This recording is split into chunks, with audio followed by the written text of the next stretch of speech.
ನಮಸ್ಕಾರ. ನನ್ನ ಹೆಸರು ರೇಣುಸಿದ್ದಮನೇಶ್ವರ್. ನಮಸ್ತೆ, ನನ್ನ ಹೆಸರು ಪ್ರದೀಪ್ ನೆಲ್ಲಿಮನಿ. ನಾವು 8ನೇ ತರಗತಿಯಲ್ಲಿ ಓದುತ್ತಿದ್ದೇವೆ. ನಮ್ಮ ಶಾಲೆಯ ಹೆಸರು ಸರ್ಕಾರಿ ಪ್ರೌಢಶಾಲೆ ಕಿರಾಪುರ. ನಮ್ಮ ಪ್ರಯೋಗದ ಹೆಸರು ನೀರಿನ ವಿದ್ಯುತ್ ವಿಭಜನೆ. ಉದ್ದೇಶ: ನೀರಿನಲ್ಲಿ ಹೈಡ್ರೋಜನ್ ಮತ್ತು ಆಕ್ಸಿಜನ್ ಪ್ರಮಾಣ ಹೊಂದಿರುತ್ತದೆ. ಅದು ಎಷ್ಟು ಪ್ರಮಾಣ ಎಂದು ಕಂಡುಹಿಡಿಯೋಣ. ಉಪಕರಣಗಳು: ಗಾಜಿನ ಪ್ರನಾಳ, ಬೀಕರ್, ನೀರು, ಉಪ್ಪು, ವಾಹಕ ತಂತಿ, ವಿದ್ಯುತ್ ಕೋಶ.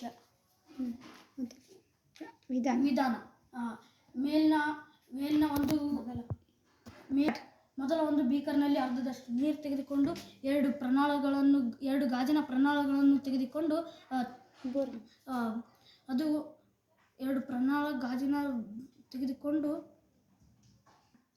ಬೋರಲ್ ಆಗಿ ಇಡಿ. ರಾಸಾಯನಿಕ ಕ್ರಿಯೆಯಿಂದಾಗಿ ಒಂದು ಪ್ರನಾಳ ಹೆಚ್ಚು ಅನಿಲ, ಮತ್ತೊಂದು ಪ್ರನಾಳ ಕಡಿಮೆ ಅನಿಲ ಬಿಡುಗಡೆಯಾಗುತ್ತದೆ. ಈ ಪ್ರನಾಳವು ಎತ್ತಿ ಸ್ವಲ್ಪ ಅಗರಬತ್ತಿಯಿಂದ ಹತ್ತಿರ ಹಿಡಿದರೆ ಅದು ಪಫ್ ಎಂದು ಶಬ್ದ ಮಾಡುತ್ತದೆ. ಅದು ಹೈಡ್ರೋಜನ್ ಅನಿಲ.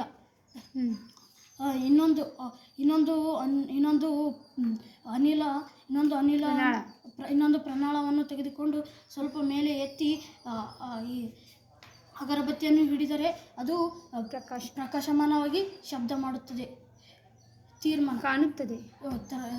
ಪ್ರಕಾಶಮಾನವಾಗಿ ಕಾಣುತ್ತದೆ.